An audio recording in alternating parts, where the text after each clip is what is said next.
welcome to the InAviation podcast. Today we're joined by Sam from Pilot Bible, who's going to co-host this series. He's been a pilot for over a decade. He's going to talk us through becoming a pilot, what it's like to be a pilot, the lifestyle of a pilot. So join us on this relaxed, informal session where we just chat about everything to do with the world of aviation and just enjoy. So Sam, thanks for joining me. Thanks for having me. Co-hosting. Tell us just a little bit about you, really, like what got you into it. Yeah, what made you become a pilot? So, always been fascinated with anything to do with flying. There's literally videos of me in a high chair, age of like 3, looking up, going, plane. That never left me, so throughout school I just wanted to become a pilot. I actually wanted to join the Air Force, do fast jets or helicopters. But when I left school, they weren't recruiting. So, decided to go down the route of joining the airlines and went on a sponsorship scheme with an airline basically back in 2012, and here I am today, flying for the airlines.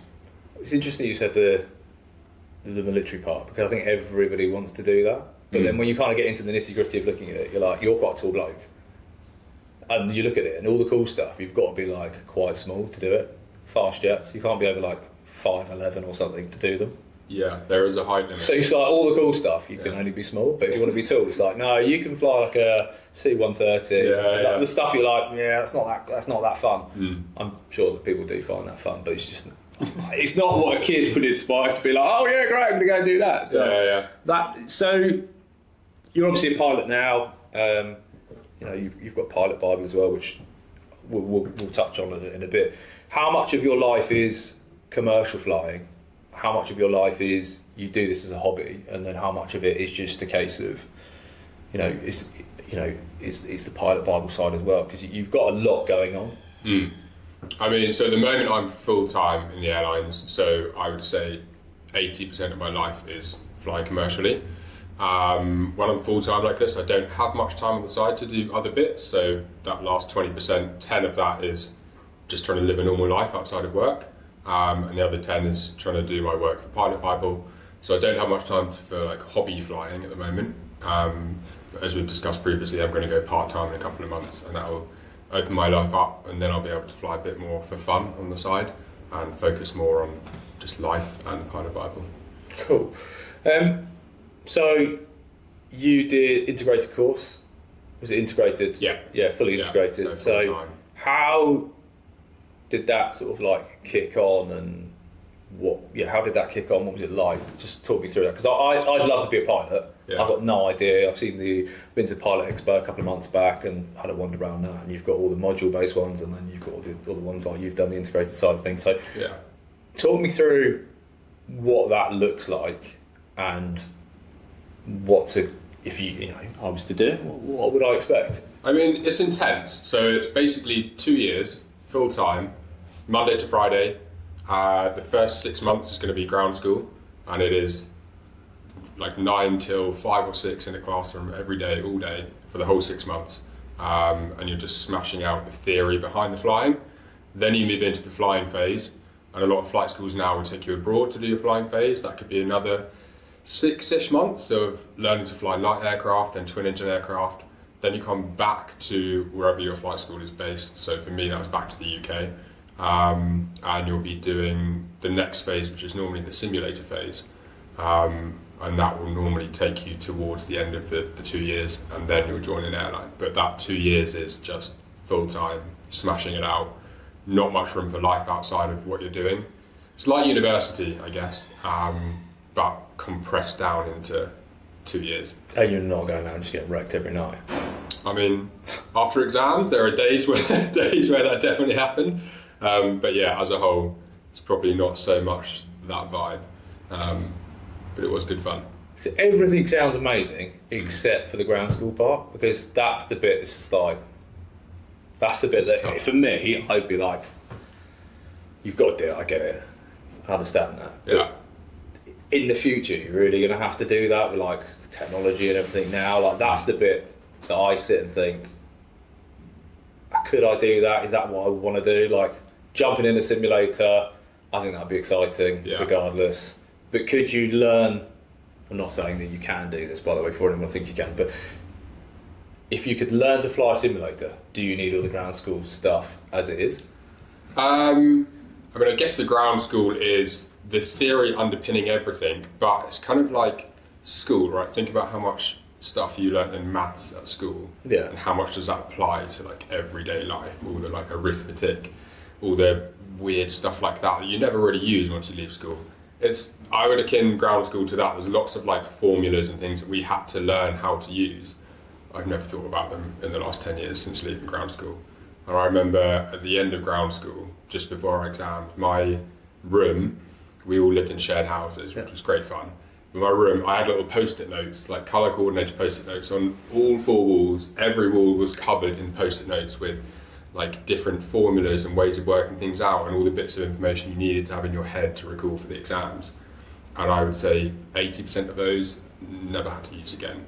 But that bit of ground school is the piece that separates the people that are really driven and passionate about getting the job and the people that are actually maybe just signed up because they thought it would be a laugh and want to fly planes, and then they get to that stage and they're like, shit, this is like really hard work. So we had quite a few people drop out during the ground school phase. Okay, I didn't realise you could drop out during the ground school phase, so that would probably be me there. Like, that's a bit like, oh, you know, you can't chat GPT that answer in your You probably can nowadays. You probably can nowadays, but yeah, it's. Obviously, you said people dropped out at that point. Do you have to pass that phase before you can actually get let loose and fly? Yeah. That's mental, because how much of I've never flown a plane. I want to. How much of that do you need to know if we were to say, right, you're going to take me down to Shoreham now, and we're going to go and jump in a light aircraft and fly around? Like, how much of that do you actually need to know? Really, none of it. We could go down and get in a light aircraft, and I could explain how the controls work, up, down, left, right, throttle, things like that. And I think within half an hour you'd be able to pick it up and be flying around yourself. It's more, as I said, like the theory that's going to underpin all the other things that you need to know to operate large commercial jets, which is quite different to just pooling around in a Cessna. But I would have thought pooling around in a Cessna, you'd need to know that, because flying around in a large commercial jet, like a lot of it's fly by wire now. Like, it's all computers. Like, I get it if you need to know how a computer works and this works, but you're not going to be sitting there and be like, I just get my post-it notes out and I'm just going to work out, okay, the altimeter, the altitude meter's gone, and that's gone, and that's gone, and okay, I now need to work out how much fuel I've got and the wind and this and that. Like, like at the end of the day, if you're in that sort of situation, I imagine you'll be like, look, I need to land because the plane's. You're not going to be sitting there just calculating it on the fly, are you? Yeah, I mean that's the sort of stuff we used to do when we practiced on the light aircraft. Like a lot of it was learning the navigation, how that works, and having to manually plan your routes and take account for the wind and different things like that. Whereas now, out on the line flying commercial jets, we don't. Like, everything's planned for us. We get our flight plan given to us at the start of the day. All of that is done for us. All the weight and balance and stuff is all done using computers. So we don't have to do all that stuff manually anymore. Whereas a lot of the ground school is learning. Trying to understand how that all works and why it has to come together like that. It's just the theory behind it all. But I'm sure you could go fly a Cessna within half. But that's where I'm sort of like looking at it and think, I'd love to fly, and we've had this conversation before. Light aircraft scare the crap out of me. Why? Just because you see quite frequently, but they're more likely to have an accident. And also it freaks me out that I don't know who's like maintained that. But you get in like there's thousands of flights going on at the moment. You look at flight radar and you see like the world map, and it's literally just a sea of yellow. But you don't really worry because there's exacting standards to everything. But you don't know. You know, we could go down there and it could be Barry's plane and he's maintained it himself. I've got no clue whether Barry knows what he's done. And also at the end of the day, like, commercial aircraft tend to have more than one engine, and one of them is like, if one goes, the other one can pick up the slack. Whereas my one engine's gone, I am going down. And there's not a lot to basically a tin can. Whereas you go down in a commercial jet, it's just not. Well, if it's going to go down, it's going to go down, but it's not. You're not going to suffer with the same thing of like, Barry's forgotten to take them. Barry's forgotten to check the spark plugs today. They're a little bit loose. Well, we'd hope so. We'd like to think so anyway. But that would freak me out more than anything. I think, you know, you fly helicopters as well. That's just even more of a scary thing for me. Like, I would never get in a helicopter, and obviously there was an incident in New York, sadly, a couple of weeks back. That freaks me out. Like, the number of times you see accidents either in small planes or in helicopters is I'm sure it's not a lot because there's thousands flying all the time, but that just freaks me out. Like, that would genuinely scare me. But if you said there's an A320, I'd be like, yeah, cool. So what is it? Is it the maintenance side of things that you'd feel happier on? I think it's just I want a backup. Like, if the engine goes, I want a backup. I want there to be some redundancy built in. But like, that's just not the case on the little one. Look, I'm sure that when we get round to it, I'll be fine. But it's there's a little bit that scares me with that. So any consolation, if the engine goes in a Cessna and we're piloting around the south coast of England, like, you can put it into a field and you can land it in a field. Same with the helicopter. Like, if an engine goes in a helicopter, people think you just drop out of the sky like a rock, but you actually don't. You can pick a field and you can fly it towards a field and glide it in. And a helicopter, you can literally put it down on the spot like that with no engine. Well, that could be another episode. But yeah, okay, cool. Less about me, more about sort of like getting into it. So what was you've passed ground school, you've had your little celebration, or your big celebration. What does it look like? Like, what was that first day like? Are we talking about like when we first day getting in a plane? Had you ever flown a plane before then? Had you been lucky enough to? I had, so I'd had a few lessons in light aircraft, so it wasn't my very first time. And I'd advise anyone getting into this to try flying a plane before you apply for a course and chuck a load of money at a course and then join it. To test whether you actually like it. Because after 6 months of doing a really hard bit of ground school, it's probably not the best time to find out you actually don't like flying planes on your first go after you've committed that much time. How can you not like flying a plane? Obviously, I've just given my reason. I wouldn't want to get in one, but I would like to fly a plane. But what was that first? So obviously, you've then said that you've had the previous experience. What was that first experience like when they're like, over to you, Sam, in the plane? It was pretty cool. Yeah, it was pretty cool. Pretty nerve-wracking, but very cool. We went out to New Zealand with my training school. So you go up with an instructor.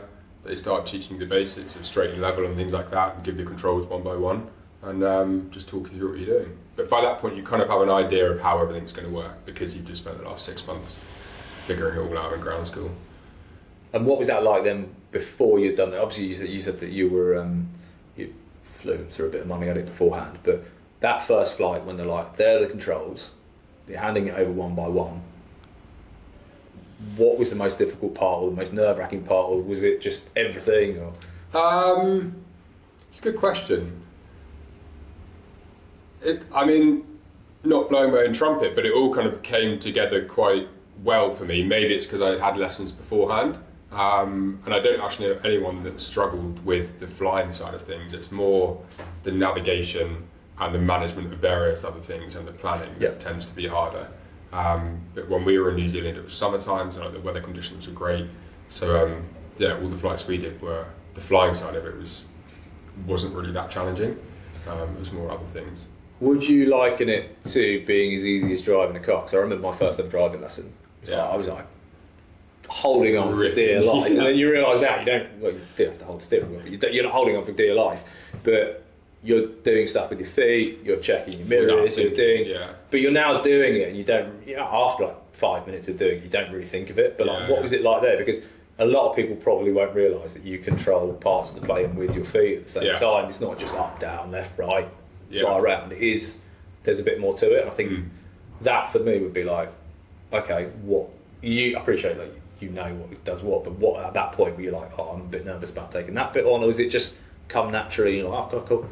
I think when they give it to you one by one, it comes quite naturally, but it definitely, like, I wouldn't akin it quite to driving a car because it's a lot more dynamic. There's a lot more things going on at the same time, especially in helicopters. But I was the same. Like when I first started learning to fly, you'd come out at the end of a lesson, your hand would be like red from where you've been gripping it like that. And then you learn to relax. It does all go into muscle memory eventually, but like even now, I've been flying the Airbus for over 10 years.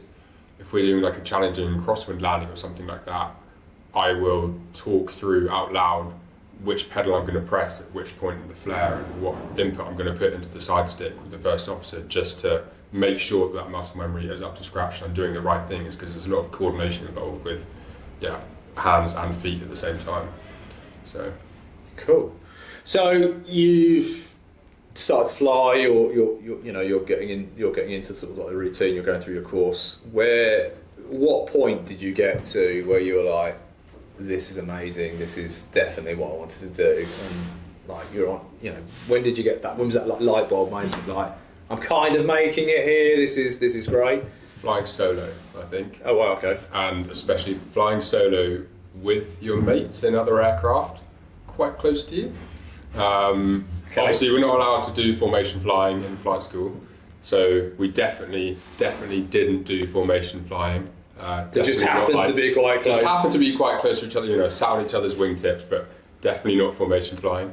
But no, we were let loose. We're allowed to fly solo around New Zealand. Had to do navigation exercises, so we had to go and do these cross-country exercises and fly to different airfields. And you could plan, so you're flying the same day as your mate, flying to the same destinations, and you fly somewhere, stop and have lunch with them in your respective planes, and then get back in your planes and take off across the mountain ranges, and you're like, this is pretty cool. How long, for me, my question would be like, how long is that flight when you're on your own? Because for me, I'd be like, I think the nerves would probably get the better of me before even getting in there. Be like, I need to go to the toilet, I need to go to the toilet. On the first solo? Yeah, on the first solo, because you're up there on your own, and it's like, we were chatting beforehand about I like cycling, but if I go out cycling on my own, I sit and, I don't sit, I am sat, but I talk to myself the whole way through, but I would literally be sat there just talking to myself about everything that's going on. I think there should be a lot of like nerves, emotion, everything. So what was that actually like, and how long was that first flight? So the first flight, you're just doing a circuit, so I think... Did it just take off? Yeah, you literally can take off, turn around and come back for a landing. And I think before you do that, I think it might be about 20 hours of dual instruction that you have to have done, and your examiner or instructor would have signed you off. Yeah. And you'll literally go up, you'll do a circuit with your instructor when he thinks you're ready for a solo. You do a circuit with him first, or her, and then you'll land and they'll say, right, I'm going to step out of the aircraft, you're going to go do a circuit by yourself.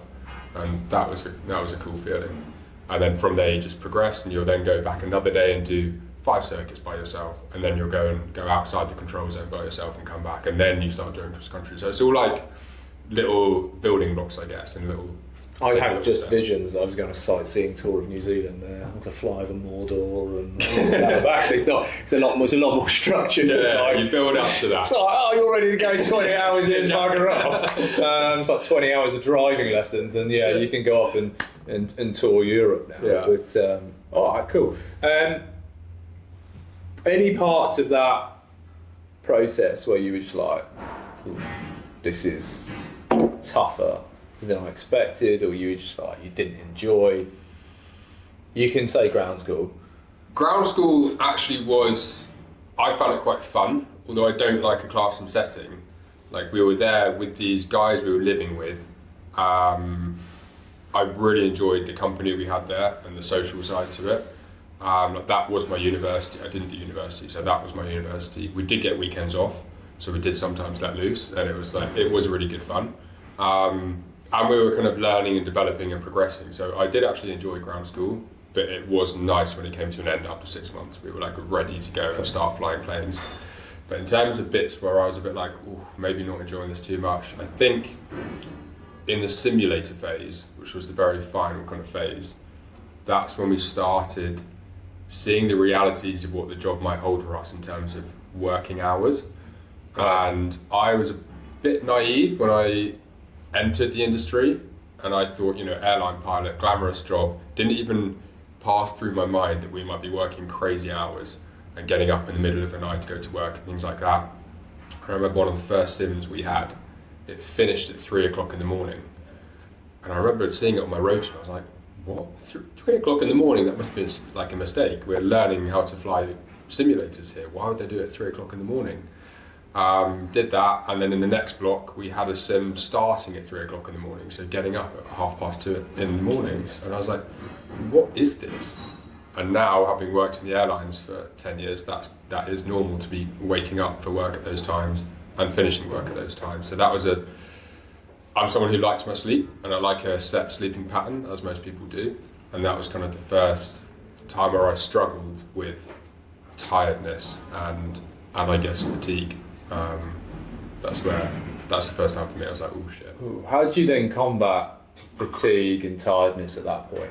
Because that's quite a big thing. You can't just like, I'm just going to get power through on coffee. Yeah, I mean, a lot of people do. I mean, I live on coffee. It gets me through, especially like, you know, I've got a young son as well, so getting up in the night sometimes and like having to work the next day, it's tiring. But yeah, caffeine can only get you so far for being alert, but like being awake. But it's the mental side of everything you're talking about. Like you've got hundreds of switches and things going on. Like, yeah. How do you keep fresh even now doing that? Yeah, it's a good question, and it is one of the most challenging parts, I'd say, of the job is keeping your mind fresh. And it's not a very physically demanding job. Like we're strapped to the seat for 12 hours a day. Like we don't actually move, but your brain is on for the whole time. So trying to manage your sleep is the main thing. Trying to be fit and active on your days off, so you go into a working block as refreshed as you can be. But then there are blocks where you are going to get knackered, and you can look at the block of work and think, by kind of day 3 or 4 here, I'm going to be really tired. We do have some tools as pilots we can use. So lots of people joke that we just sleep in the flight deck and stuff like that, and actually we are allowed to sleep in the flight deck. It's called controlled rest. Under certain situations, one pilot can take a bit of a nap in the flight deck for up to 20 minutes at a time. Caffeine is a tool that most people use, but the guys like yourself that have kids, I don't know how they do the job we do with the hours we do and raise kids at the same time. I just find it mind-blowing. I think there's, for me, I've always said this, that there's a big difference between being physically tired and mentally tired. I don't sleep very well if I'm not. I sleep well if I'm physically tired, but if I'm mentally tired, but I'm not physically tired, I actually find it quite hard to sleep. Yeah. So actually balancing that rest of, like you saying, like, I was sat in a seat for 12 hours, that would, there's an element that would drive me up the wall. I know I would struggle to sleep with that. Yeah. So like days where you go out cycling compared to days where you don't cycle, do you find a difference in your sleep? Oh, 100%. Like last night it might have been hot, but I went out and I had a good blast of on the bike. But I slept. I was asleep. Whereas if I don't cycle, I go through a period where I don't do any exercise, then I would say I really struggle with like switching off. Like it's very hard to switch off from work or switch. Like your mind is racing about things that are going on, and it's a very different. I think I would struggle with an element of what you just said of like being mentally tired is actually completely different from being physically tired. Yeah. Your brain is not. It's not like you can pump some electrolytes through you and you can have like some more like carbs and that's that. It's a case of like at some point you do actually have to switch off because you're just incoherent. Yeah. Looking for your next step in the skies, Aviation Job Search is the #1 destination for aviation professionals looking to take off in their career. From first officers to type-rated captains, engineers to ground staff, if it flies or supports flying, you'll find the job there. Updated daily with roles from across the globe and built specifically for the aviation industry, it's your flight deck to opportunity. So if you're ready to move up, head to aviationjobsearch.com and start your search today. All right. So you've been going a decade now, and I've seen pictures of you on your Instagram where you were with your mum, I think, and I think you've finished and you've passed. That must have been a very proud moment for you and her. Yeah. It was that was a long time ago now. So that was a proud moment. That was at graduation when I first qualified to become an airline pilot. That was a good day. And then an even prouder moment for me was when I passed my command line check. Yeah. So you do. I'm sure lots of people watching are going to know this, but for people that don't, you do 5 to 10 or 15 years in an airline as a first officer in the right-hand seat, and then at some stage you'll take a command course and you move over to the left-hand seat and become a captain. And for me, that's why I joined the airlines, is to become a captain. It wasn't to spend my career as a first officer. I wanted to become a captain. It's why I stayed at a short-haul airline, because you can get command quicker. And the day that I passed that command course, that was like a super proud day for myself and my parents. So that was a nice one. The inevitable question: have they been on a plane with you? They have. Yeah. Were they just as excited as you were, or were they nervous? I think they were a bit nervous. I didn't embarrass them. I was going to embarrass them on the PA, but I didn't. But it was quite cool. I let Mum come in and sit in the flight deck with us for like the briefing and stuff like that. But unfortunately, we're not allowed them in during flight, which would be really cool if we could have that. Back in the old days, you were though, weren't you? Yeah. So you see pictures on Instagram. I think I saw a picture on somebody's Instagram of Harry Redknapp. Was that yours? Oh yeah, it was. Harry Redknapp was on there. So is he like the celebrity that you've had on one of your flights? One of them. I'm trying to think who else I've had. Flintoff, he was nice. Yeah. He was cool. He came in for a photo. But now, to be honest, we are so busy and like our turnarounds are so tight that we don't really see who's on board as pilots. Literally, like we are setting up for the next flight before the passengers are even off the aircraft. So a lot of the times we'll land and the door will stay shut and we're setting up for the next flight. Even if we open the cockpit door, we're still setting up for the next flight before they've got off, because by the time they've got off, the next ones are coming on, and then we need to be pushing back and going. So there's not too much time to kind of see who's on board or anything like that, or interact with the passengers, which is a bit of a shame, because we don't see the people that we're essentially helping that day, but part of the job now. Do the celebs come in and say, "Oh, can I come have a look round?" Or is it just a case of they're asked to come round and have a look round? No, sometimes they do. Yeah, sometimes they do. A lot of people are curious, right, as to what happens in that weird little area at the front of the plane. They are mad, those, when you look at it and you see it and like, walk past and you look and it's all these buttons. But what I can't get my head around as well is like, you've got so many there, like, what do they all bloody do?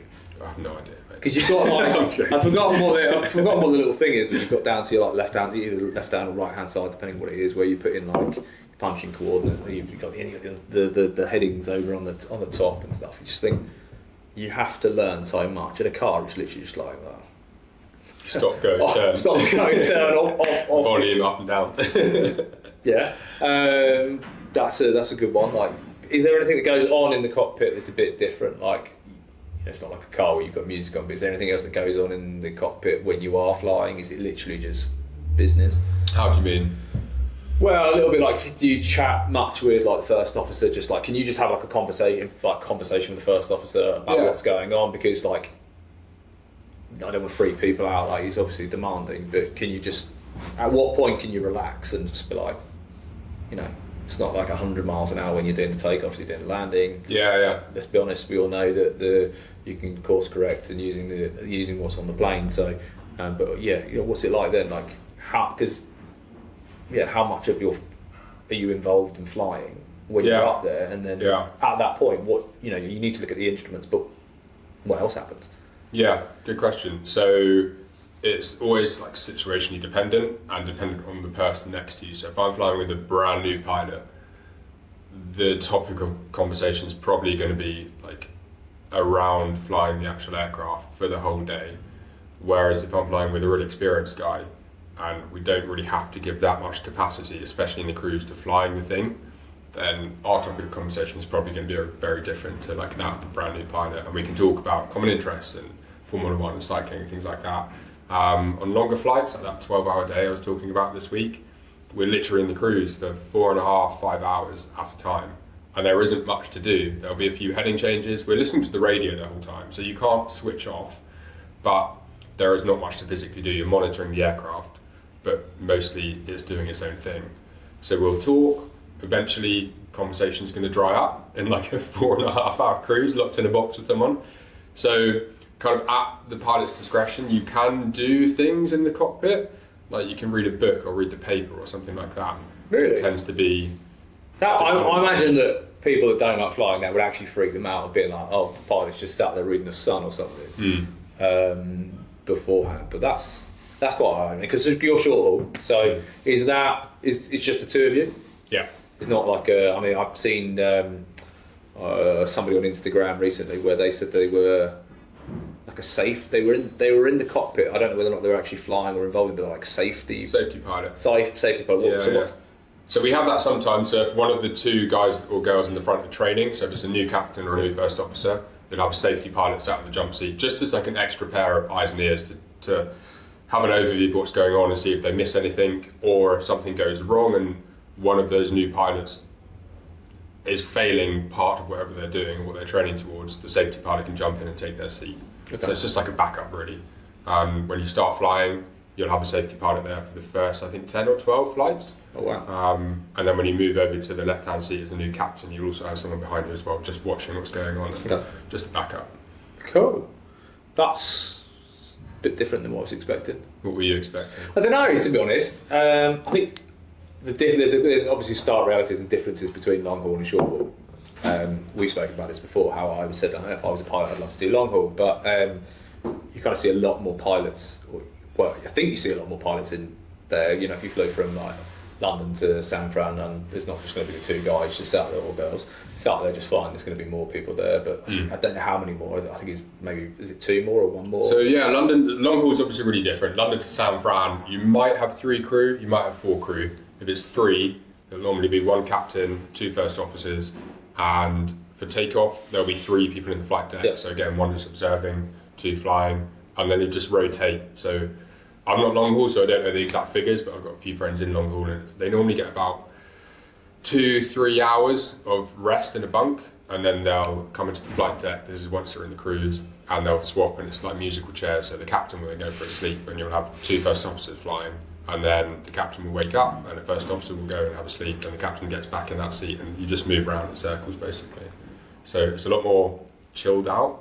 Sounds easier than what you're doing, because what you're doing, you're saying you're landing, you've got to switch the, basically do you turn the whole plane off? Like everything goes in, you don't turn the APU and everything off, and that's sometimes we do. So the APU will go off. Oh yeah, okay. We'll keep it plugged into ground power. If there's no ground power, we keep the APU on. Okay. And we're on the ground for half an hour at a time, then we're back in the air.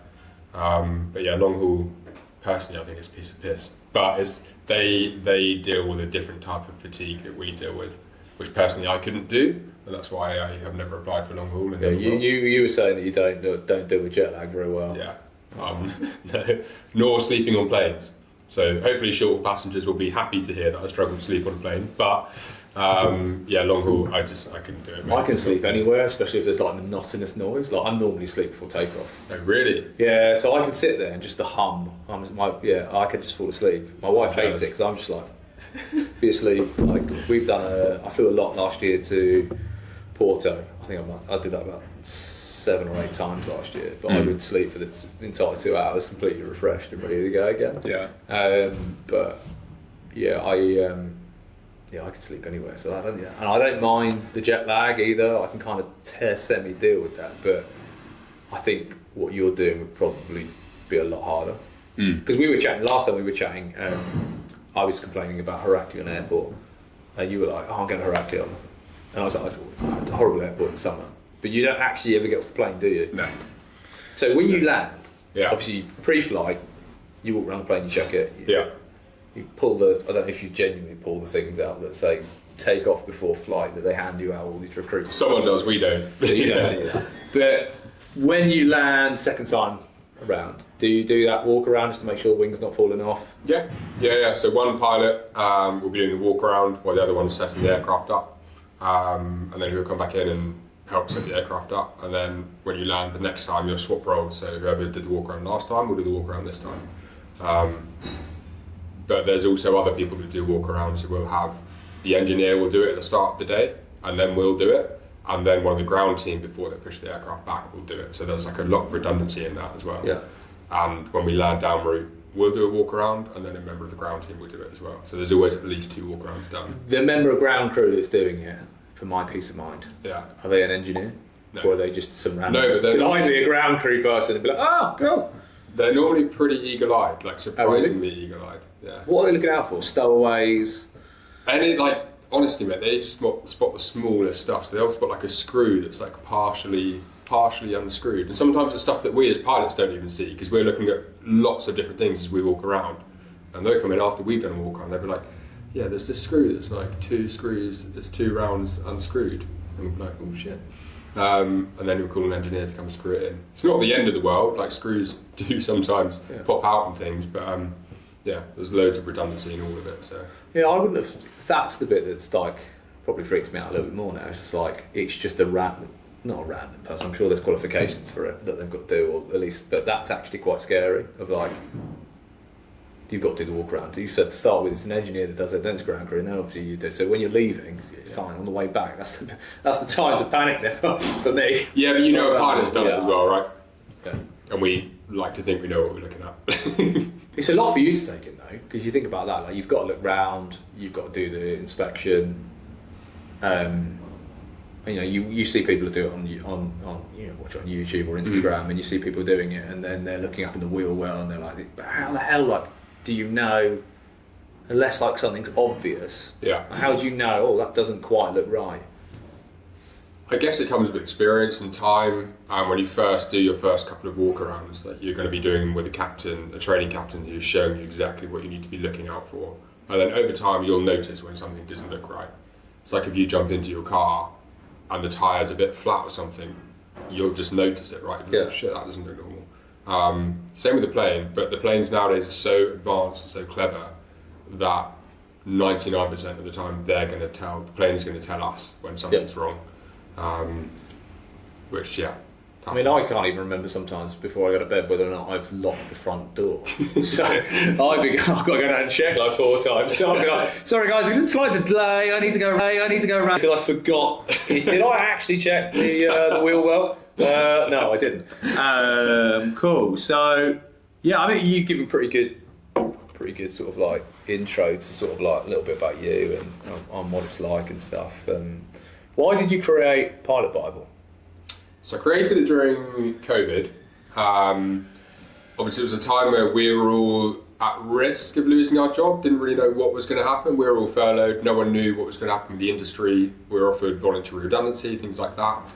And I thought, you know what, if I lose the job or want to move, I don't really know what other airlines I like to work for. I don't know what other parts of the industry I'd like to work in, because it's really hard to get an idea of what a day in the life of a BA pilot is really like, because we're pretty limited on what we can put on social media and things like this. So I created it as like a hub where pilots can come to and find out what it's like, a day in the life of this or a day in the life of that sort of pilot. And the aim is to get every single airline on there and every single part of the flying industry in there. So someone can come on and think, I want to be a helicopter pilot doing air ambulance flying in America. What's that like? What's a day in the life really like from someone who lives that life? What are the best bits? What are the bad bits? What are the bits people that won't like, or the companies won't tell you when they're trying to sell you the job? That was the thinking behind it, and now it's kind of taken off a bit, if you pardon the pun. And I got a lot of people on there asking me for help and how to become a pilot, and that's why I decided to go down the route of writing books to help people through that process. Yeah, that's kind of the story behind it. Yeah, it's interesting because you've obviously books here. We can get the book on Amazon. Got Amazon? Amazon. This one you can get on Amazon or any reputable aviation bookseller. And then this one at the moment is just on Amazon, and it's coming to a few aviation bookshops near you. I've never been to an aviation bookshop. I can't imagine what that'd be. I just imagine it's like old World War II things. Just like old pictures of like Spitfires and stuff. But yeah. You're doing that. I don't know if the Marcus is producing this, can get it up, but I came across since me and you've been chatting, my Instagram has gone wild, and I think EasyJet are recruiting via CAE. So I'm not going to get into the nitty gritty of like who did you do your program with, but I've always wanted to be a pilot. I've never really said like anything other than that. I had the dream of doing fast jets like a year, then I realised I was actually a bit too tall. And I was like, you know what, I'm not going to do it. I also was a bit lazy as well at the same time, being 18, wanted to go to university, didn't really want to kind of get into doing that. Now, like, the thought of being a pilot is quite cool. I met quite a lot of people at the Pilot Expo who were similar age to me, if not slightly older, that have all, by the sounds of it, have very good jobs. They've all gone off and done their own, they've funded their own course and stuff. But seeing something like this actually does make me think, could I do that? I've tried some of the aptitude things, and I've not been very good with the aptitude things because I have an office job. And yeah, it's very different from taking a step back and looking at things in those ways. But if I read that and work with you, could I be successful? I think as long as you've got the basic foundations right, you're half decent at maths, like you've got a set level of intelligence, which you definitely have. A lot of getting on. I'm not entirely sure that the other people behind the camera are going to say that. They work with me all the time, so I'm not. We'll wait and see. But as long as the foundations are there, a lot of getting through the selection process is you need to train for it and prepare for it. Yeah. There are lots of companies out there that help you do it. But I think more importantly than that is the drive and the motivation, the passion to really want the job for what it is rather than what people think it is.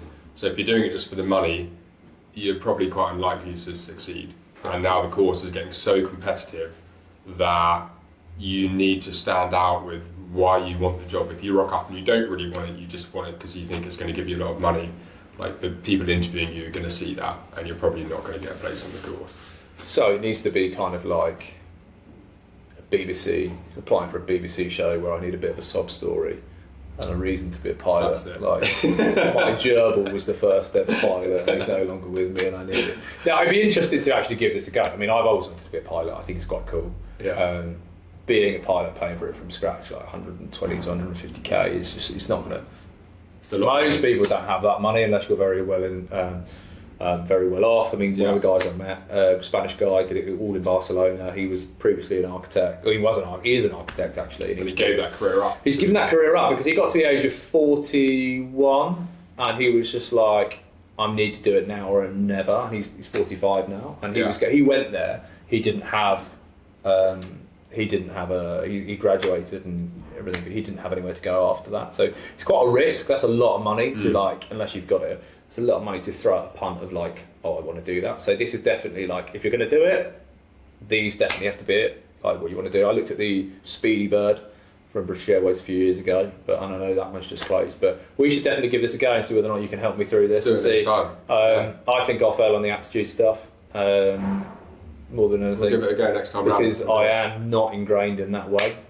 We were chatting earlier. I tried to do some of the, I don't know, fake tests and mock tests online, but I was just like, no. My wife did really well with it. My wife's good at maths, and I think she should be the pilot. I think she should, but I think she'd love it. But she hates flying actually. Maybe she shouldn't be the pilot then. But I wouldn't say she hates flying. She just doesn't like the fact that I'll always get to the airport early, and I want to sit in like the lounge. To watch the planes? Or No, I'll always get. I don't know what it is. I think this is part of the reason why I want to be in like flight. I love the smell of like fuel. I don't know what. Okay. It's a weird one. Bit weird. It's that weird. Like you get close to an airport, you're like, oh, plane fuel. I think it's just the buzz. There's a lot of excitement. Like I said to you, like when you're a kid, there are you know. So what do you want to be when you're older? There are like very few jobs that kids were going to come back and say, oh, I want to do that. Or I want to do this, you know. You don't get many that are going to come back and be like, oh, I want to sit behind a desk all day and do this. Like, I appreciate now kids are like, oh, I want to be a YouTuber and I want to do it. But being a pilot, I think, for however long people have been flying for, I either want to fly fast jets or I want to be a pilot. That's cool. There's no way you can turn around and say being a pilot's not cool, traveling's not cool at all. Like, it's not. Being a pilot is just generally like, that is cool. You can see loads of different things.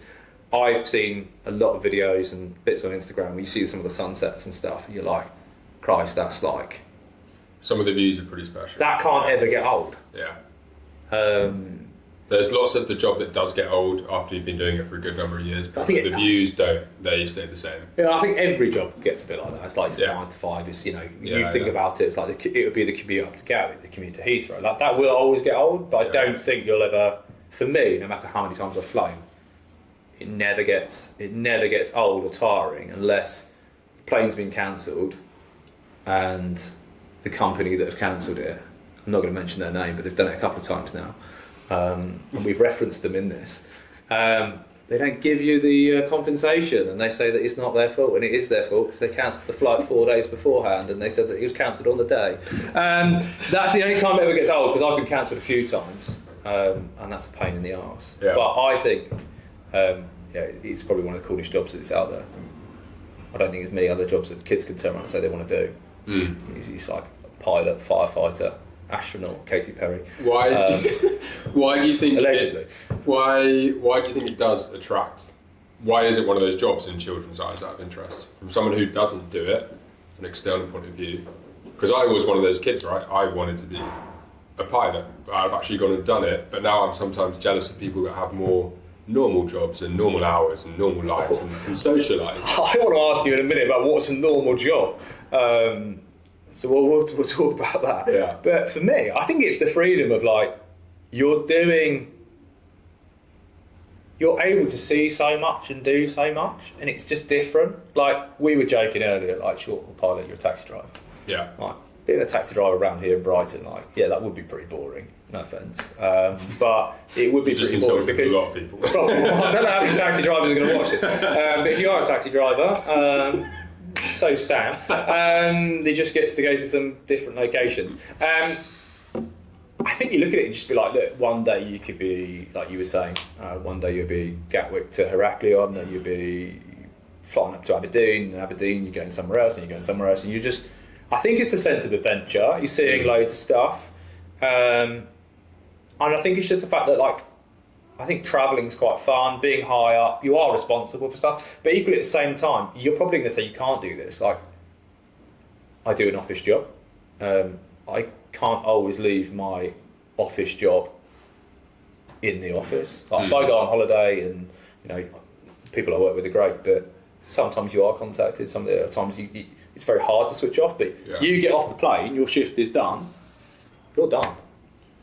To an extent. So that is nice that when we finish, we are finished. And I turn my iPad off and I don't have to think about flying until the next morning at 2:30 when the alarm goes off. But there are days, in fact, on any working day, I don't plan things for after work because in summer, as I'm sure we all know very well, like flights are always delayed. So if my roster says I'm going to finish at 3 p.m. this day, I could finish at 6, 7, 8 because the flight just gets delayed. Yeah. So although we can leave work at work, which is nice, and in winter it is really nice, in summer work tends to drag on for hours beyond when it's supposed to finish. And as pilots, one thing people don't actually know is we don't get paid for that. Not in my airline anyway. Cabin crew do sometimes, they get disruption payment, but for us as pilots, if we're 2 hours delayed, we're getting no more money than if we landed on time. So we're putting in extra hours constantly in summer and getting no more money for it. That's mental. Which is quite frustrating.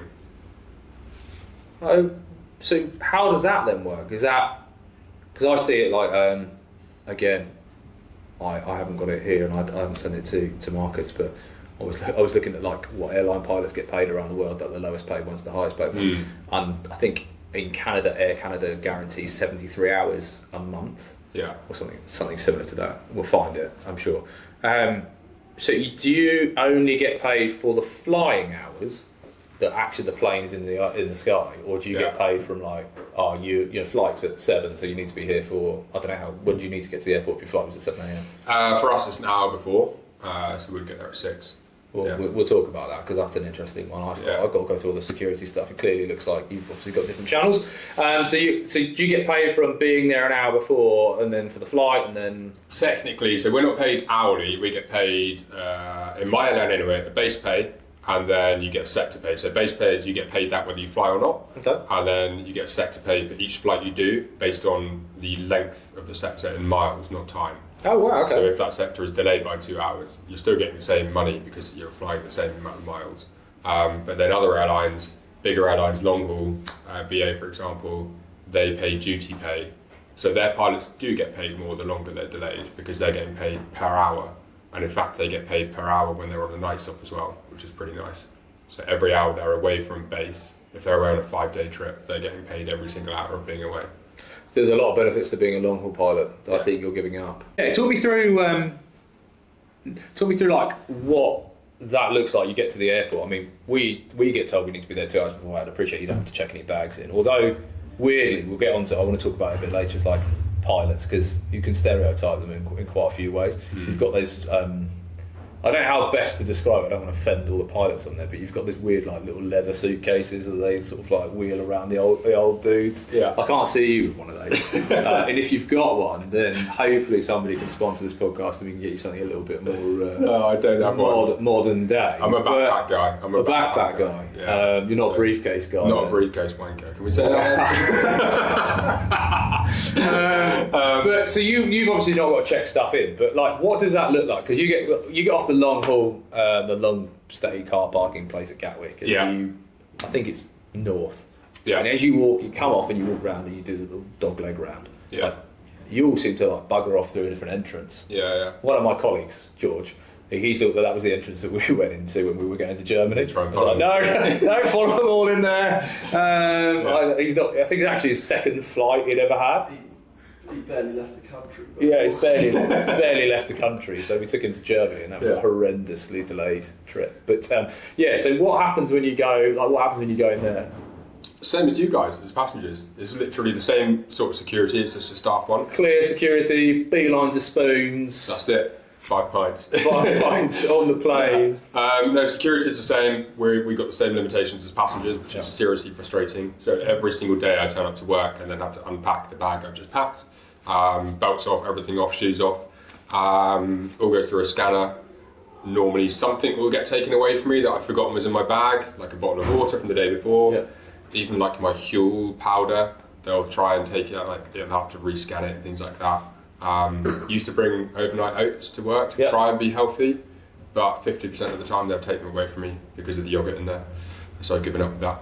So it can be hard trying to maintain that like healthy lifestyle at work because you can't take your own food through. Is that a Gatwick thing? Because I know that at one point, like I said earlier, I've flown a lot out of Portugal, and you can do whatever you want there. Europe's a bit different. They're a bit Europe's more relaxed. great. Gatwick was great for a little bit, and then they just were like, no, we're not going to be great. I think they were great for about a month or two, and you could take drinks in, you could do whatever you want, and then they were like, oh no, laptops out, everything out.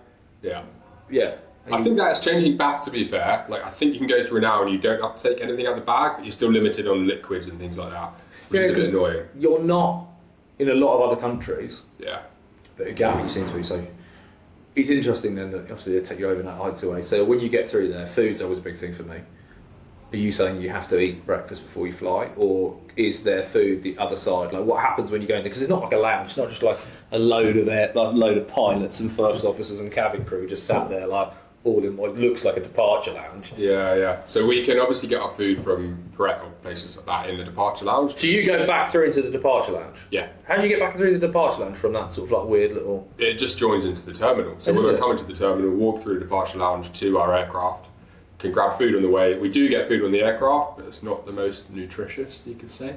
Bacon sandwich and a cup of tea? Yeah, but if you're doing that every single morning, You've turned into Ravi who smashed like 3 bacon sandwiches before like this. So, yeah. I didn't realise that you went back through that way. I mean, you do see pilots. I mean, it sounds like a stupid question. You do see pilots and cabin crew walking through there, but I kind of thought that you went through a maybe slightly different route or something, depending on like who it was. I didn't know that you're based in Gatwick, I suppose, so you're kind of going through the terminal and going through the private entrance, so to speak, for crew. Made sense. I just wondered whether or not it was because they may be people that are like stopped that day and had to go through a different entrance or something like that. So yeah, no, we come back in the terminal.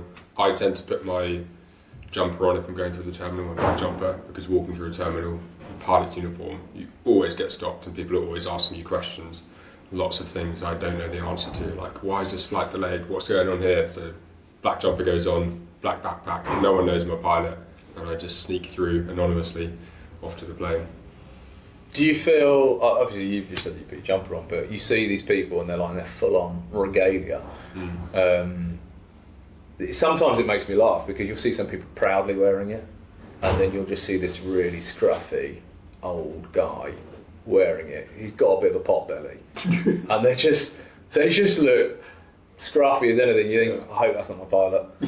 Weirdly. Why do you think that? Why do you say that? I don't know. It just doesn't give off like, I don't know. A lot of it's about first impressions, isn't it? So like, if you sort of really scruffy, unloved person.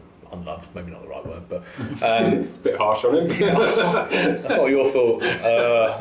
Yeah, you see somebody like that, it just hasn't taken care of them. So you kind of think, do they really care about what they're doing as well? Yeah. If saw you as a pilot, you probably think, oh, okay, cool, great. Like, the guy clearly takes care of himself and like smart. It is. Yeah, I think it's just that image. Sometimes you see it, and you just think, oh. Also, there's something a little bit weirdly intimidating about like when you see them in their full-on regalia as well. Do you think? I don't know why. Yeah, sometimes you look at it and you think, oh, they look like, I don't know, it kind of looks like, some of them make it look like they wanted to be in the military or an Air Force pilot, but they never really made it. And actually it's Helmet, and he's flying a 737 from Gatwick to Hamburg. But they're very proudly wandering through. So, okay, that's interesting. So food shit on a plane for a pilot as well as it is for us passengers. Yeah. Do you get preferential treatment? No. So you have to wait until everybody else has been fed? No, we'll normally get fed first, but in terms of food quality, it's not preferential. Is it your Instagram I've seen where you've got an ice cream? Or is it somebody else's where somebody brought an ice cream onto the plane and you've got an ice cream you sat in the cockpit? It's not mine, no. Oh, I think it's... But let me know where they got that from, because that'd be nice. I'll find them. I'll reach out to them on Instagram, or I'll get you to reach out to them on Instagram, because that's interesting. I didn't know, because you don't get ice creams on planes. I was like, where the hell did they get that from? No, they said that they landed and they got given it. I was like, that's quite cool. There are some destinations we fly to, like places in Greece where you can message them ahead of time get them to bring food out to the aircraft, which is quite cool. Is that on that little text message thing that's down here? I need to know what that's called. McDo. McDo? Multifunctional Control Display Unit. I think I got that right. I thought you were just like making that up. It's on the McDo. But that essentially controls all the aircraft's computer systems through the... Because you can go through there and punch in stuff. We can do so much stuff with it. We can change where the plane is going. We can text our maintenance guys or operations guys back here. Change all the performance in the plane. Like that is the device that we talk to the aircraft through. The McDo. The McDo.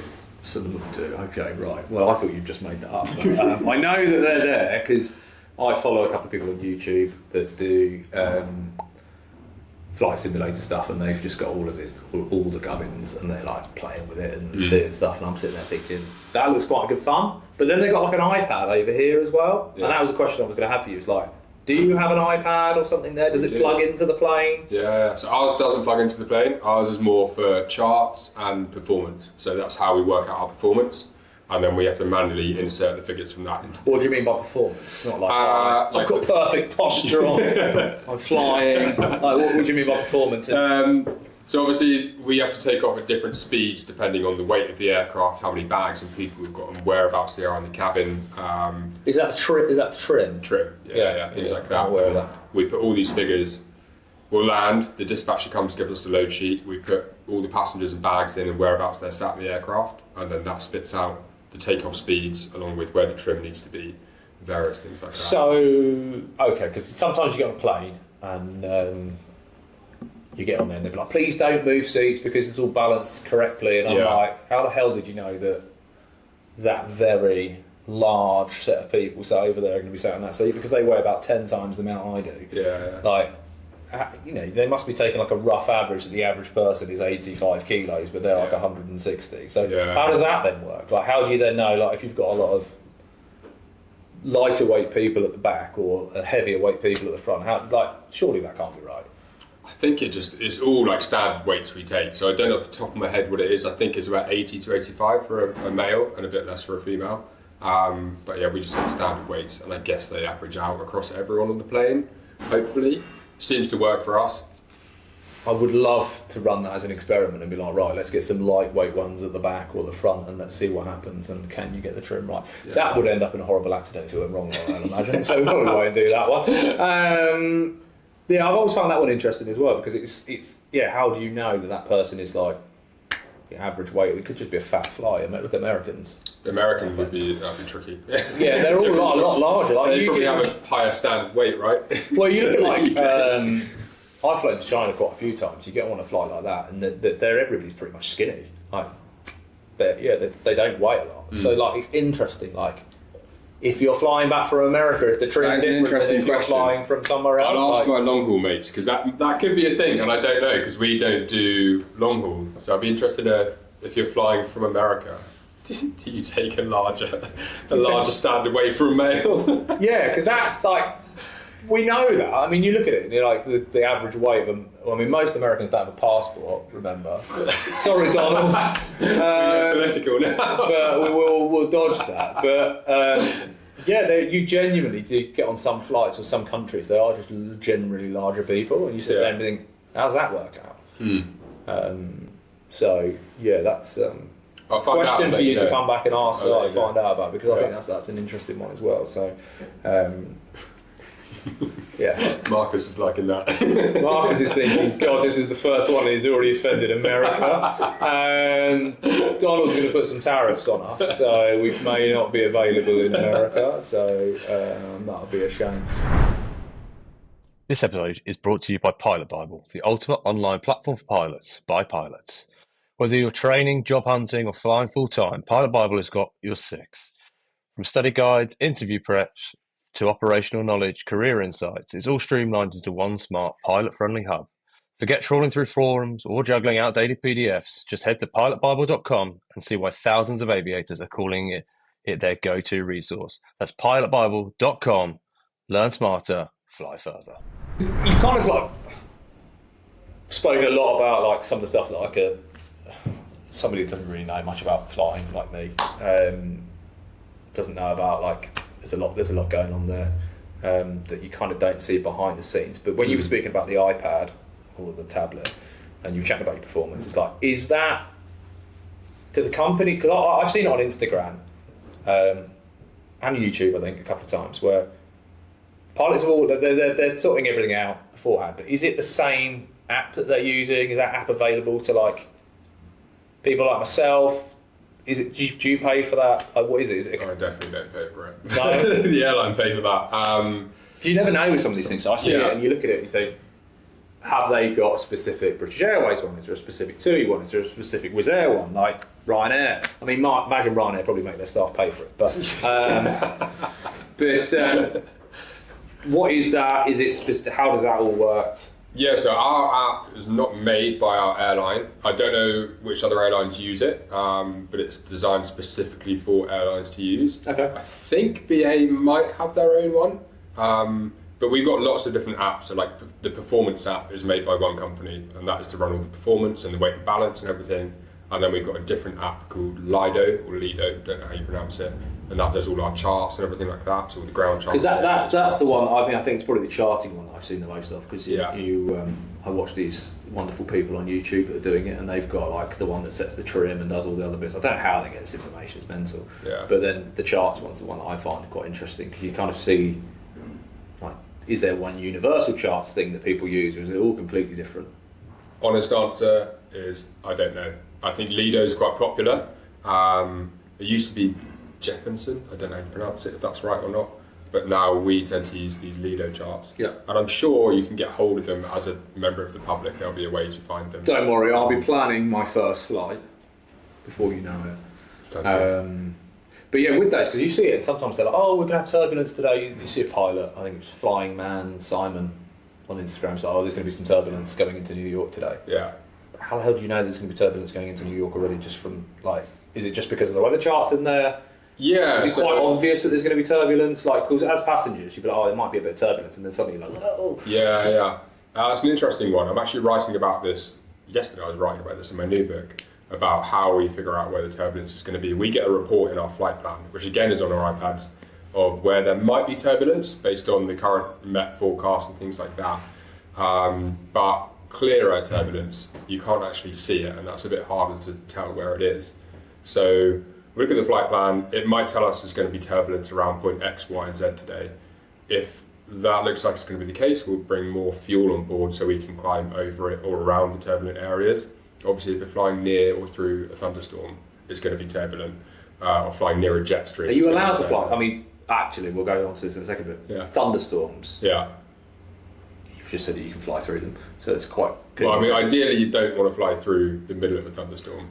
I don't know if, Marcus, you can get it up, but there's this picture that came up on Instagram actually today about it, and it was a picture of a flight that had been hit by lightning, and that is just... I couldn't work out whether or not it is... Is that actually going to happen? I mean, it looks like it did happen there, right? It does happen. We try and avoid thunderstorms where we can, and if a storm is too bad and you can't avoid it, and it's overhead an airport, you'll just divert the plane. Yeah. It's kind of pilot's judgment whether they think it's safe to go under or around it. or through it if it's relatively light. They are like a Faraday cage, so not much is going to happen except the fact there is a massive hole in that. And I like the fact that they've annotated it to say lightning strike, just in case Voldemort's popped up and just started firing some sort of like thunderbolts or something at it. Yeah. So that does happen. I've been on a plane before as a passenger that got struck by lightning. But nothing really happened on that plane because we've got little static wicks on the wing that disperse all the energy. But that's where the lightning's gone into that plane and left quite a mark where it's entered. But yeah, we tend to steer clear of thunderstorms by a big margin because of things like that. So Italy in the summer, like lakes, is a no-go in the evenings because I've been cancelled for like flying back from there. But there is thunderstorms and lightning over like the lakes up around there all the time. Anything in like Alps region that time of the year is just like I wouldn't want to be flying around that. Yeah, that's quite scary then. I mean, on one of my last flights last week, where are we going? One of the Greek islands, and for the last kind of half an hour of the flight, below us was just this sea of thunderstorms. We were well above it, but it was just like a sea of lightning, and we were cleared to descend through it, and we were just like, we're not going into that. So we stayed high. We actually overflew our airfield, still at cruising altitude, and then we could see after the airfield, kind of the thunderstorm stopped. So we then like dropped down rapidly and then turned around and came into land. But there are things like that where we'll be like, we're not going to descend into lightning. It was like a light show, like that must be quite cool though. It's cool, but as a pilot, and especially in that situation as a captain, you do get a bit nervous isn't the right word, but you're a bit like, shit, this is all on me. It's my decision what to do here.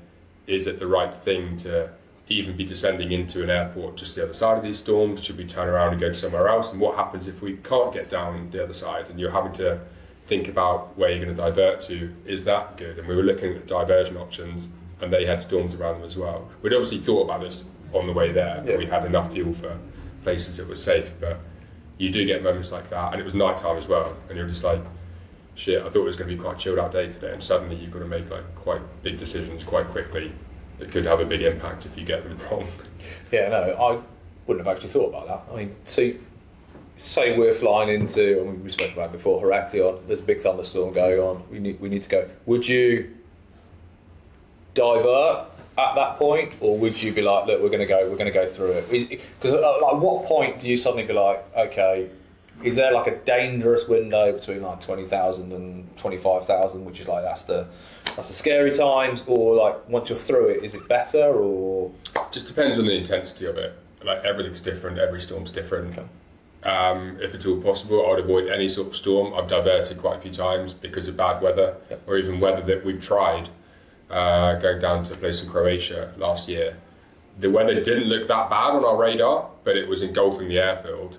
And because it didn't look that bad on the radar or in person out the window, we tried to get through it. And as soon as we entered it, it was like moderate to severe turbulence. And I was just like, no, not happy. What causes the turbulence? It's just pockets of air, like wind direction changes. If you're in a thunderstorm, the air's going up and down and all over the place. But in that scenario, that was an instant gut feeling of like, we're not doing this.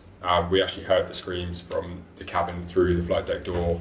And at the same time that was happening, my hand was going up just to spin the heading knob. Did a 180, came back out, and I was like, we're not doing that again. Tried to go around the other side of the airfield, and as we were making our way around the airfield, we're like, no, we've got this weather all the way around, so we just ended up diverting somewhere. Where did you divert to? Tried to go to Venice. As we got closer to Venice, there was a thunderstorm over the top of Venice as well. That doesn't surprise me. Anywhere around that area, is that a thunderstorm? And we checked in with the radio, and there were pilots already saying that they had low fuel and they couldn't land and all this stuff. So we were like, we're not going to join that party. How do you know that they're telling the truth? How do you mean? I've got low fuel. I want to watch the Liverpool game. I'm going to get down now. I've had enough. To air traffic control genuinely know how much fuel you've got.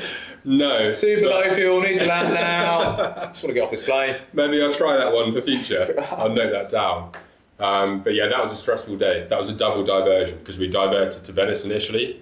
Then we realised didn't want to get involved with what was going on there. So we diverted to Rimini, which is the west coast of Italy. East coast of Italy, sorry. University tour country, that.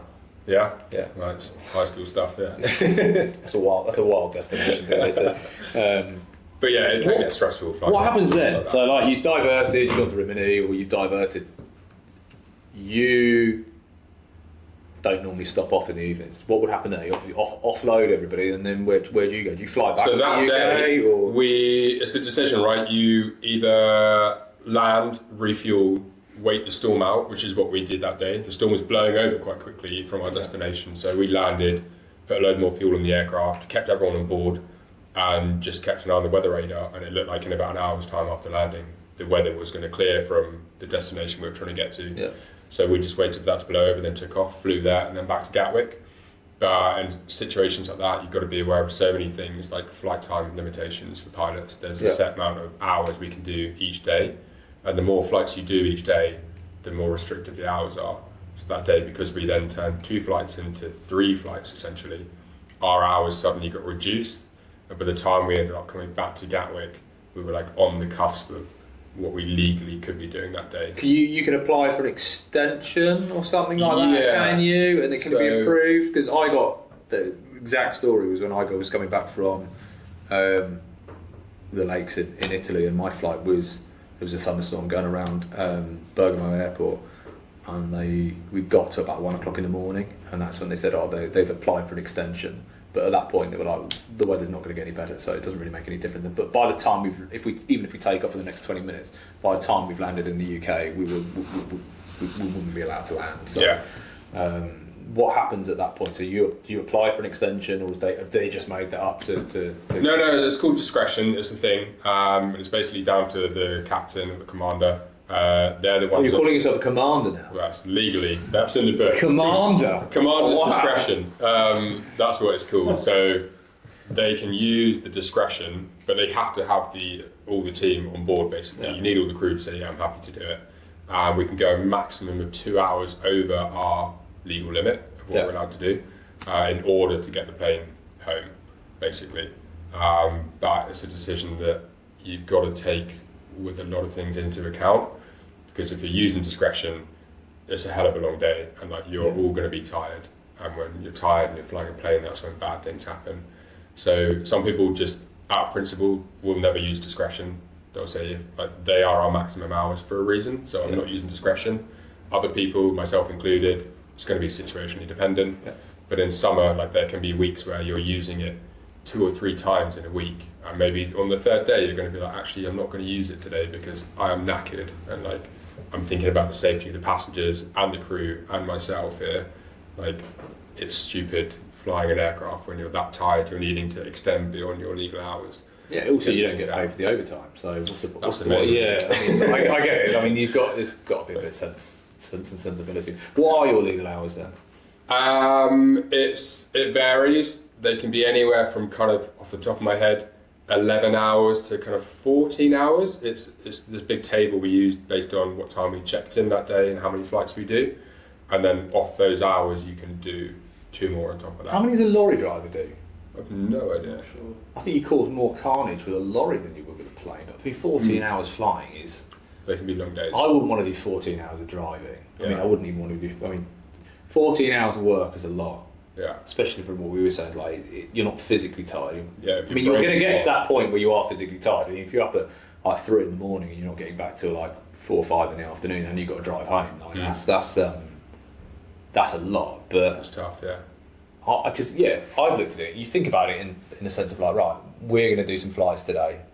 We're going to take off from Gatwick. We're going to go to Geneva, and then we're going to fly back from Geneva. Would we do another flight, or would we be done? Yeah. We would. If it's a Geneva, you probably would, yeah. Oh. A single Geneva would be a beautiful. It's an hour and a bit, isn't it? Yeah, it's an hour and a bit. Are there any like sweet spots when you see it comes up on your list of flights? You're like, bang, that's a there and back. That's super easy. Single Amsterdam. Oh really? Yeah, I had that last week actually. That was a tough. What, single Amsterdam? Yeah. Is that just there and back? Yeah. That's what you call a single. So it's there and or back. Just there to Amsterdam and that's it. They're not. That'd be great. They're not returning you. No. So a night in Amsterdam. For us, it was there and back, and it's funny. That's like the shortest day we can do because it's one of the shortest flights. That's literally up and down. It is, but then when you put the whole day in perspective, from the moment you check in, and then you board, and then you fly there, you've got to turn around, you come back, you've got time after the duty. I worked out it was something like approaching like a 7-hour day for a single Amsterdam, which you look at the normal 9 to 5 office worker, they have an 8-hour day with an hour lunch break in the middle. So I was thinking I'm working about the same amount of time today that a normal office worker works every day, and driving home from that duty, I was like, that was the shortest day I've ever done at work in 10 years. Come work great. Come work here. Don't get an hour for lunch here, unless you're Rav.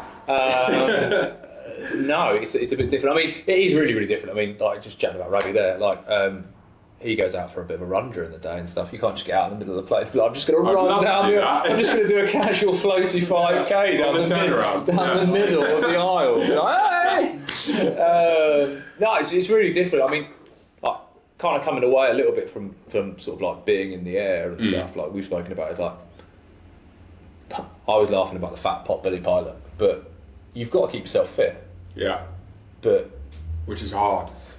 But it's almost like a question of like, you've got to keep yourself fit. Why, if you're not moving? And there's no G-force or anything. I appreciate you don't want like a 100 kilo pilot just sat there like slogged down in a chair all day. Yeah. But like, at what point of like, are there fitness tests? You've got to pass a medical every year. And I think when you're older than 40, you've got to do it twice a year. And they do properly test you, like ECG machines, everything like that. So you have to be physically fit. So yeah, I think it is important, but it is also really hard to do. You were saying earlier about like sometimes you wish you did an office job. Yeah. Why? I mean, weekends like this. You get to I want pretend to to be be out with my mates this weekend.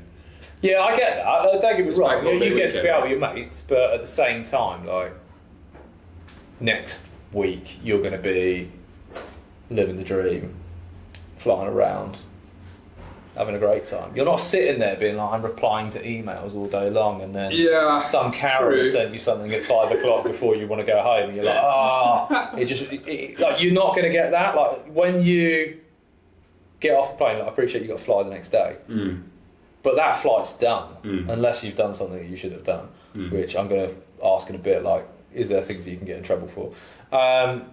But you're not taking anything with you. Like there's no, you're not taking home the stresses of somebody's not done something, or they're not going to do like you're not going to bump into that person again. You don't fly with the same person the next day. Yeah.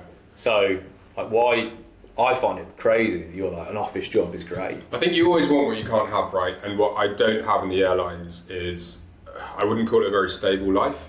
Yeah. Every day you're starting at different hours and finishing at different hours. So I really struggle with a consistent sleep pattern. My alarm goes off at a different time every morning, and it's normally between 3 a.m. and 5 a.m. For the last couple of years, I haven't been able to plan anything because I don't know which days I'm going to work and which I'm not until sometimes 2 weeks before. So it's that stability. I think an office job, it might be boring, but it gives you a stable life and a predictable life, which, I mean, as I'm saying it does sound pretty boring. And you get the weekends off, and you can plan and have a social life and relationships and things like that. You can go to the gym every day, you can try and eat healthy. Whereas the pilot life brings with it lots of challenges in work, but also outside of work, and trying to socialise and have a relationship and maintain all these things that you need to have like an overarching healthy life. But it's so easy for the job to just absorb all of that stuff. Yeah, I think office jobs can do the same as well to an extent. But it's interesting that you spoke about relationships. We spoke about relationships a little bit earlier. Yeah. You came out with a couple of stats about a lot of pilots are divorced or that they struggle. But how have you found being a pilot and how have you found being a pilot and having a relationship? Because I can imagine it's quite a good chat line of I'm a pilot. It's worked a few times in the past. But in reality, it's not like, hi, I'm Sam, I'm an accountant. It's like, it doesn't really work, does it? I balance the books. It can be tough, and it has been like a bit of a sticky point in previous relationships because you're away a lot. Even with a short haul, you're away a lot. You're out for 14, 15 hours at a time out of the house, and you come back and you're knackered and you need to sleep and then get up at 3 o'clock the next day, and you come home to someone who wants some energy from you, wants some loving from you or anything like that, and you're just knackered that the last thing you want to do is like sit and have a deep conversation with someone about something. You need to go to bed. So you can't really be your best self in terms of being there for a partner. You're away a lot of the time, and when you are there, you're sometimes just a shell of a human because you're exhausted because work is taking all your energy. and then trying to plan things together. If your day's off in the week and they're doing a normal 9 to 5, you kind of, it's a bit of a mismatch. And then when they're off at the weekends and they want to do fun things and go to gigs and things like that, you're at work, so you can't do it. So it can just be hard to get that balance right, which is why a lot of pilots go part-time, because it then becomes easier to have the work-life balance, I think. Because you said that you're going to go part-time. Without getting too personal, having that work-life balance, is it more important, and this is going to sound a funny one, is it more important to have that in the summer than it is in the winter, when like people tend to do a bit less in the winter because the weather in the UK is a bit crap? So like, is that more of a gear and motivation towards like, part-time in the summer, full-time in the winter? Or? Yeah, I think so. So I'm going to go part-time all year round, Okay. but part-time in the summer is great because people have plans and it's beautiful weather out and there's things to do. In the winter, I'm more happy to work, but you still want to have time with the people you love, right? And you want to have relationships and nurture them and look after yourself. And a full-time roster just makes that really hard. So yeah, one of the reasons I am going part-time is because I want to be able to foster a healthy relationship, and I don't really think it's just super challenging trying to do that on a full-time roster, and that is why a lot of pilots are divorced, I think. I think that's probably the bit that people don't take into account. I think being a pilot's fun, and that's cool, and I'd love to be one, but you don't really take that much into account of like, there is a lot of impact that comes with it as well. Yeah. So yeah, interesting that one. I have spent a lot of time, I keep saying it on Instagram, and I found quite a few funny things. Yeah. I would like you to explain I found a reel on there. I'm just trying to work out how to explain without giving too much away. Yes, that one. Let's have a look. That reel. So yeah. 200 taxi, Charlie Kilo, short runway 6. I definitely feel like that when I watch any of the videos of anything that's going on. So like, what the hell is what the hell is actually going on there? So yeah, he's been given some taxi instructions, which are essentially just every taxiway has a letter, and it'll be Alpha Bravo Charlie Delta. Yeah. And they can be really long-winded. Some taxi instructions, Tower can say, hold short 26 left via Bravo Quebec Papa Juliet 1.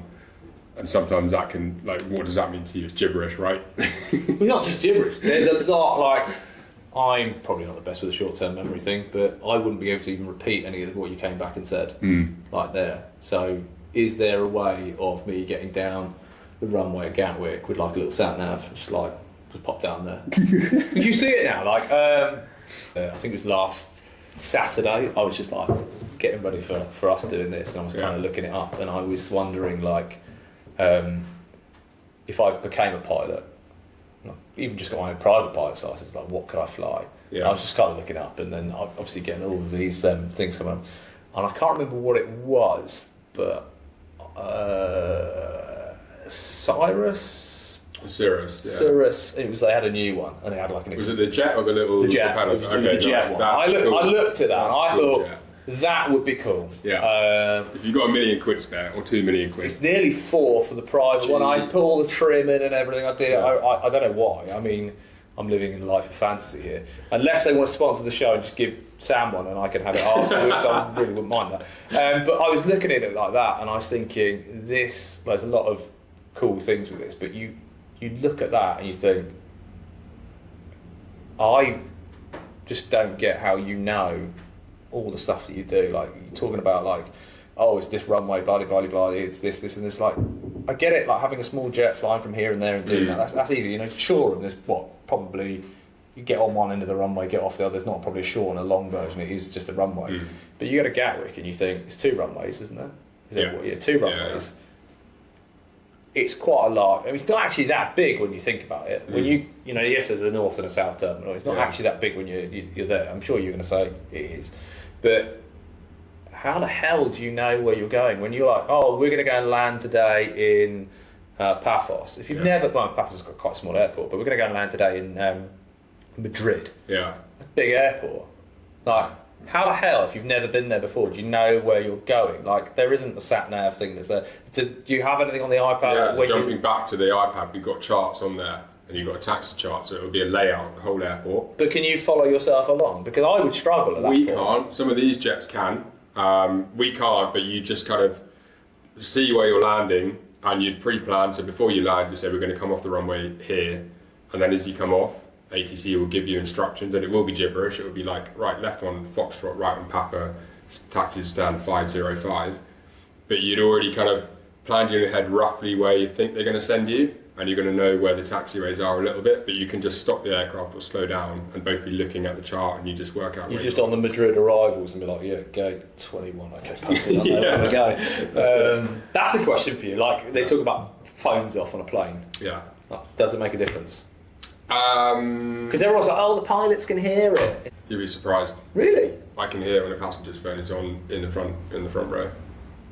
What, even when their phones? With my headset, we got these noise cancelling headsets. Yeah. Don't know if it's actually due to the noise cancelling, but I can hear that annoying noise. That boop, oh, boop, can boop. you? Yeah. So when people have got, but does it actually interfere with any of the equipment? Because a lot of planes start to come out with like. The professional answer is yes, it does. Personally, I've never had an issue with equipment being tampered with through tech like that. But yeah, I get that noise quite a lot through the headset, and it is annoying. Although sometimes I do find it might be because of my phone's been left on. Yeah, sometimes I've done that. I've left my phone before, and it's like, oh, welcome to France. I'm like, here's a 25 quid charge for keeping. Well, it's not that bad. It was back in the day, wasn't it? Yeah, but yeah, you do get to that point where you're a bit like, I've actually done that on a flight to India where I left my phone on for a while, and I was like, oh god, I want to turn that. Yeah, I want to turn that off. Yeah. Yeah, that's always one of those myths. Like, oh, make sure that you've turned your phone off. Blah blah blah. There's a lot of really weird rules and stuff. So I don't know if you know some of the rules. I remember I got on an EasyJet flight a couple of months ago, and then I got on another flight with Air Brussels, and then on the way back, I can't remember who it was. One flight let me charge my phone using a charging thing. The other one didn't. Really? Whatsoever. I'm not going to name names. This is the airline that I'm not friends with. And then the other one, they were a bit like, you can only do it, but when we're in the air. And it made there's 3 different rules for the same thing. That's really weird. And I was like, oh, that's strange. Yeah, that's really strange. So. That is super weird. The only thing I would say, jumping back to having phones off, is when we're doing low vis stuff, so when we're doing auto lands and the plane is landing itself, essentially, that is when it is important to have phones off. Because I don't know whether or not they do actually have an effect on things like that, but I'm told they do, so I take that for face value. And if we're doing an auto land, you'll get a PA out in the cabin, another PA saying make sure all your phones are in aeroplane mode, because the plane is literally using radio beams from the runway to guide us into the runway. I didn't know that. And as pilots, we're sat there monitoring the plane land itself. So if these beams are tampered with and they're off, then there might be a chance that we can't really see that the plane isn't actually on the right course, because it looks to us like the beams are normal. You don't see the beams, obviously. Yeah. Unless you've got some weird glasses on. At that point, like, when would you intervene and be like, right, this doesn't feel right? Various parameters. We've got loads of parameters that we know off the top of our head, and if it's outside one of those limits or parameters, we'll go around, and the plane will also tell us if it has lost contact with a certain beam or it's not quite where it should be. It will tell us. We'll get a big red warning light, and we'll go around. But they can be pretty scary landing, some of those, because we can land but we literally can't see anything in front of us. The plane can land, and the plane flares and touches down, we can't see anything apart from like a runway light. Yeah, that's always the bit that I find, like, you see the people filming the planes coming to land at Heathrow when like the storms are on and stuff, and I just think that's something I really want to talk to you about, like on another episode, about like not dodgy landings, but stuff like that. If you're hiring in aviation, don't just post a job anywhere. Post it where it matters. Aviationjobsearch.com. It's the trusted recruitment partner for airlines, MROs, aviation businesses across the globe. With over 1 million aviation professionals in their network, your vacancy won't just be seen, it will be seen by the right people.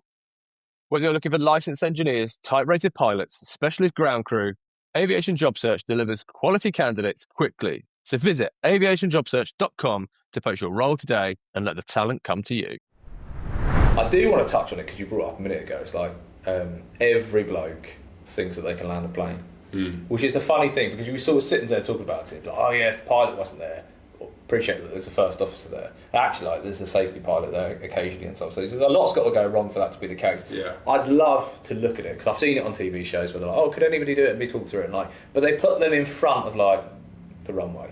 Yeah. Like they're there. I really want to know like what happens if something happened on the plane and you've got to like go up to the front and be like, I'll land this. So you've got no pilots. No pilots. Yeah. Could some random person just be like, stroll up? I mean, appreciate the door's got to be unlocked. There's a lot of ifs that have got to go into this, but like, could you actually land a plane without not having any idea about what's going on? And secondly, I mean, I appreciate like, you got ATC and stuff there.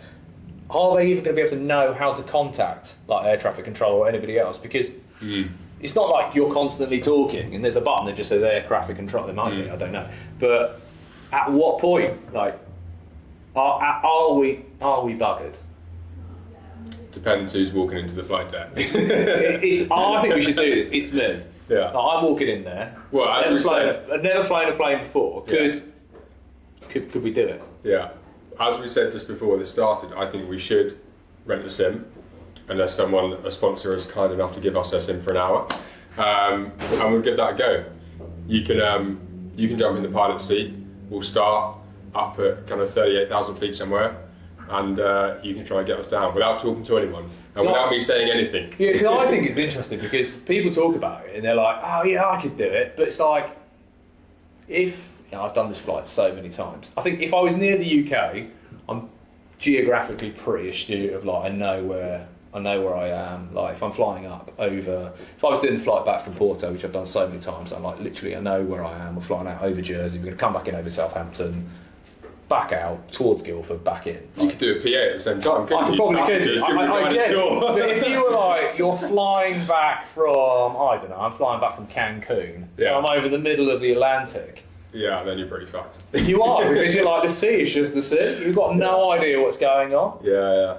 I wouldn't have a clue. Like, if you're doing it in any of these weird and wonderful areas, like, you'd be like, what is going on? Like, flying back from India, like, a couple of years back, like, we're flying out, and I was like, oh, look, that looks like such and such down there. Like, it wasn't. I was flying over bloody Qatar, and I thought it was Saudi Arabia or something like that. Like, you've got no comprehension of where you are. And it's not like people just think you pop the headset on and be like, yeah, Whiskey Bravo, Charlie, Tango, pilots at it, I'm going to land it. It's like, I think we should do it. I think it'd be an interesting one to actually see. Let's do it. Because so many people just say, yeah, I'll do it. Yeah.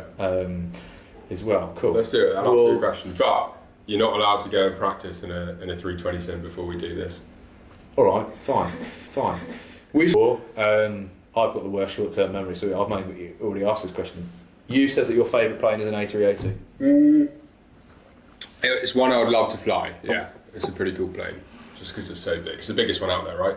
So do you think that would be like? So you're flying quite it's not a small plane. Obviously, it's a decent-sized plane. Yeah. That sounds quite offensive, actually. Not being judgmental on size of plane, but it's obviously it's a short-haul plane. They can go slightly longer distances. I had seen somebody weirdly put on social that an A320 had flown from Canada to the UK. Don't know if it's technically true without doing the Greenland stop off. I don't know. But would you say an A320 is more nimble? Like, would you feel any difference? Like, there's a difference between like I could go and drive like a 5 Series, and I could go and get in a 911, and they're going to be completely different. Yeah. So would you? I guess that's probably not apples with apples, is it? It's like it's like comparing a 3 Series to a 5 Series, I guess. Would you feel the difference? Can't give you an accurate answer because I haven't flown an A380, but my mates that have gone from 320s to 380s say they actually feel surprisingly similar. I would have thought it would be a lot more sluggish because it's a lot bigger, but I say it's pretty similar in terms of handling. Obviously on the ground it's different because you're way higher and you've got to over taxi, so if you're making a turn you've got to taxi past the turn on the 380 and then spin it round because it's such a big beast, whereas the 320 you just follow the taxi line. But yeah, they say handling wise it's actually pretty similar. But I think the biggest jump is from like a small Cessna, which maybe we'll go up in one day. That's super fun. That's just like flying a little toy. And then the 380 it's not as nimble. The 320. Surprisingly nimble still, but not quite as nimble. But the 320 and 380 use the same tech, it's fly-by-wire, same joysticks, So you're putting the same input in on both of them. That's, I mean, we were chatting about it. I was chatting to Marcus earlier that the A320 is 20 years old this year. 380. It's 380, yeah. So 380, sorry. It's crazy. That's gone quick, right? But Marcus was saying, I saw a video of them being in a scrapyard, and I was like, yeah, I've seen that as well. And you see it on like these things where like the world's largest aviation scrapyard. But then there's like, I want to say, is it Qantas? Qantas are refitting them out in I think like Berlin or Hamburg or something. Yeah. It's mental that I was laughing because I was like, how many people would drive around in a 20-year-old car? Yeah. And you wouldn't go into a 20-year-old car, but I'm going to go. You'd change the stereo maybe, but you're not going to go and refit the whole thing. But I appreciate that these are hundreds of millions of pounds, but it is mental that there are planes out there that are so old. Yeah. Do you notice a difference? Because sometimes, like you were saying a second ago, they've got all the LCD screens there, and then sometimes got the old CTR screens and stuff like that. Do you notice the difference when you're in an older plane versus a newer? So our fleets are all pretty new. I'm not trying to plug the airline there, but like all our planes are kind of 10 years old or newer. Okay. So we don't operate older aircraft. Other airlines do. Honest answer is I don't know, because we don't fly older planes. What's the oldest plane you've flown? Couldn't tell you off the top of my head. But I mean, the little Cessnas I fly out of Shoreham, they're pretty old. They freak me out. I can't get around those. They freak me out. I don't know why. But I think some of those are older than me. Some of them. Well, you're not that old. So if they're older than me, then I think I would be freaking out a little. Well, to be honest, I think there are, because I don't know. We were chatting about there's a lad that's wants to fly to all 7 continents. Around, like, wants to fly. The first person to fly solo from all 7 continents. He's flying the Cessna, but that you'd have to pay me to do that. It'd be great to do it, like first class everywhere. Yeah. But flying a Cessna on my own. Why? I don't know. I think I've got this like weird feeling. I mean, that it would just crash. Yeah, maybe don't do it then. I don't know why. I mean, not I would make it crash. It's something to go wrong with it, because he says in his first episode he's got engine issues and stuff, and it's like that. At that point, I'd be like, I don't really want to fly over the Atlantic in that. And I don't really want to fly to some of the countries that he flies to. I think that would freak me out a little bit. But I think it looks like a very cool thing to do, though. Like you spoke about freedom earlier. In the airlines, I get that, but I do that in my Cirrus or whatever it is, a Cirrus plane. I think a jet plane, I think I would be fine, but anything that's got a propeller on it is like, not sure on that. I don't know why, because there's nothing wrong with them. I mean, the Air Force still fly them on certain cargo planes, but you sit there and think, we need to get a jet plane. Yeah. I don't know, we need to make it happen. Maybe you might pull a few strings, I don't know, on that one. If anyone's watching, if you got a jet, getting kind of a little bit back to it. Like we've spoken, like we were chatting about firefighting and stuff like planes and stuff like that.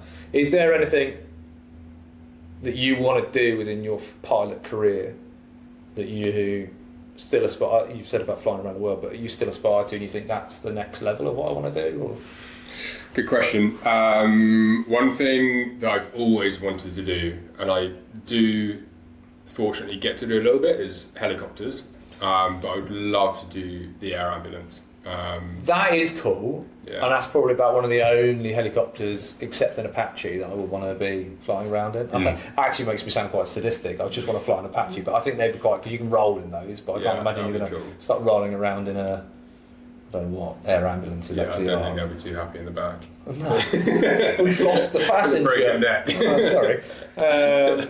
Is there, because I've seen on your Instagram you do a lot, I think you fly a lot of, they light helicopters? Yeah. I think it's the light aircraft and light helicopters that scare me. I don't know why. If you said, we're going to go up in a Sea King or something, I'd be like, fine, it's not a problem. Yeah. But what, if you wanted to do that, what's the conversion going to look like for you doing that? Very expensive one. Oh, is it? Yeah. So if I want to go and do our ambulances now, I'll have to go back to flight training school, train on helicopters, do a type rating, and I think the type rating alone for the air ambulance we use in Kent is about £50,000 to £60,000. I might be a bit off there, but that's like instrument rating and type rating for the helicopter, and then I've got to resit exams, then I've got an hour build to get to the point where I can apply for the air ambulance. So you're looking at 100, 120 grand just to be able to try my hand at that, which is why I'm not doing it.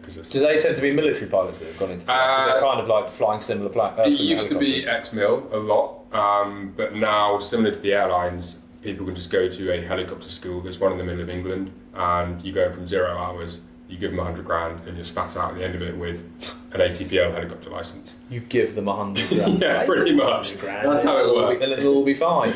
Yeah, helicopters I think are quite cool. I've seen quite a few people that have flown them. They're quite a bit more complicated, aren't they? Because you've got to do a lot more with the feet. Hands on the whole time. A lot more coordination required. Is there a lot more switches or anything with them, or is it literally just hands and feet? I would say less switches. You've got the thrust still working the same way? Yeah, you've got a collective for power essentially and a throttle on that, and you're moving everything at the same time, so your brain is a lot more engaged. I just find it so cool that you can land anywhere. You must have seen the one around here, like landing on the beach and stuff like that. I went for a bike ride once and I saw a guy land in a cafe in the field opposite, and I just thought, it's pretty cool. I didn't think that at the time. I thought, what a dick, but oh wait, it was his helicopter. Yeah, it was his helicopter flying, and he just landed and come into like this farm shop for a coffee, and I thought, oh, what a dick. But then I actually look back and think, no, fair enough. Fair enough. If I could do that, I'd be all over it. So yeah, I think without getting into like going on for hours and hours and hours, it'd be good to understand a little bit more about what's the leisure life like for you. Short haul, you don't get to get off at airports and just chill out. So what do you do for fun yourself then? Outside of flying? Or outside of flying. I mean, you can talk about flying. You know, flying is your passion. Like I said, I've seen real 737, 777 pilots. They sit on YouTube and they'll fly on YouTube and they'll compare it to real life. And, you know, that's their hobby. I'm not saying do you do that, but like, what is it like? We all know that I think you've got a cool job, but like, what do you guys do to relax? Like, what do you do to relax? And for me, it's mainly fitness-based things. So cycling, swimming, running, all that stuff. I like Formula One. I like motorsport. Got a motorbike here, so I get out on that when I can. Just spending time with friends and family. Doing all those things I can't do on a working day. I do really like flying. Outside of flying, that's a weird sentence to say. But like renting a little Cessna from showroom, that to me is ultimate freedom, and I'm so happy when I'm doing that, because you are the person that's saying, let's go fly here today, or let's go look at this, and you're flying around and you see something cool and you go, let's just go and do an orbit here or land at the nearest airfield and go back and have a look at it. Whereas in the airlines you can't do that. Although it looks like a freeing job, you're actually told when you've got to be where you're flying to, how you're getting there. Whereas renting a small plane is like ultimate adventure and freedom, right? You go where you want to go when you want to go there. So yeah, my time off is spent a mixture of doing sports and keeping fit and time with family and friends, and then if I can afford it, taking a small plane up and having mini adventures and doing lots of travelling myself, like road trips through Europe and stuff like that, and just trying to see the world.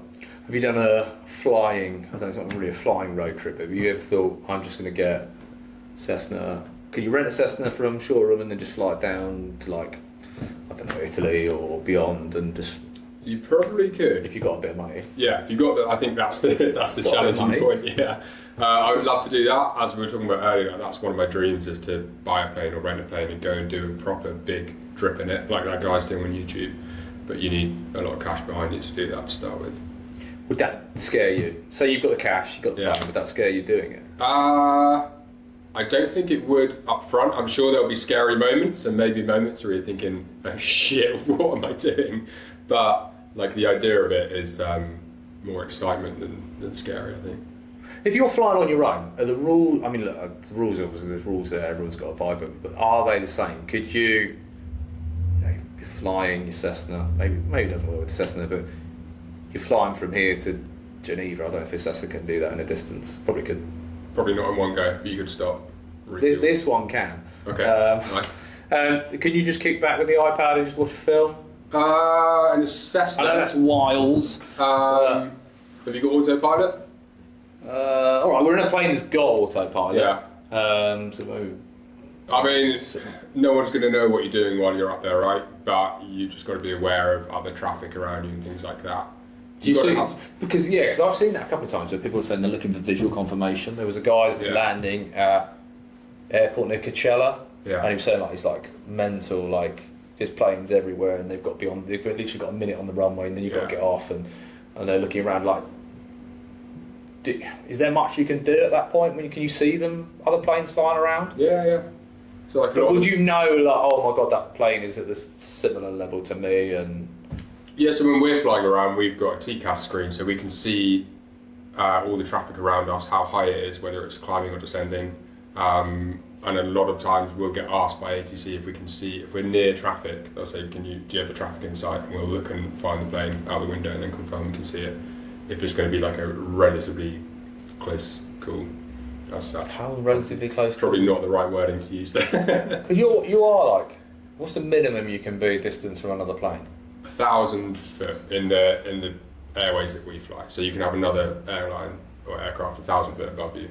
Flying the same direction, or do they connect? Is there rules like you've got different heights and? You can have that, but normally it's They're every all 2,000 foot is going to be going the same direction, and every 1,000 foot is coming back. So you could be going to, I don't know, I keep saying Heraklion, but you could be going to Heraklion and I could be going to, I don't know, Jerusalem. Yeah. But just at different heights. Yeah. Okay. And you'll be sat. So then there's different cruising heights of different things. So I remember when I went to Brussels recently for the Pilot Expo, they were like literally like, we'll be up at this and then we'll be down. Yeah. They didn't, by the sounds of it, they weren't going to get up to full like cruising altitude. They were just a bit lower and then in and out. Is that right? Have I just made it depends how far you're going. It's a short flight, like here to Paris. We'll go up to flight level 210, so 21,000 feet. If it's a longer flight, we'll go all the way up to 380, so 38,000 feet.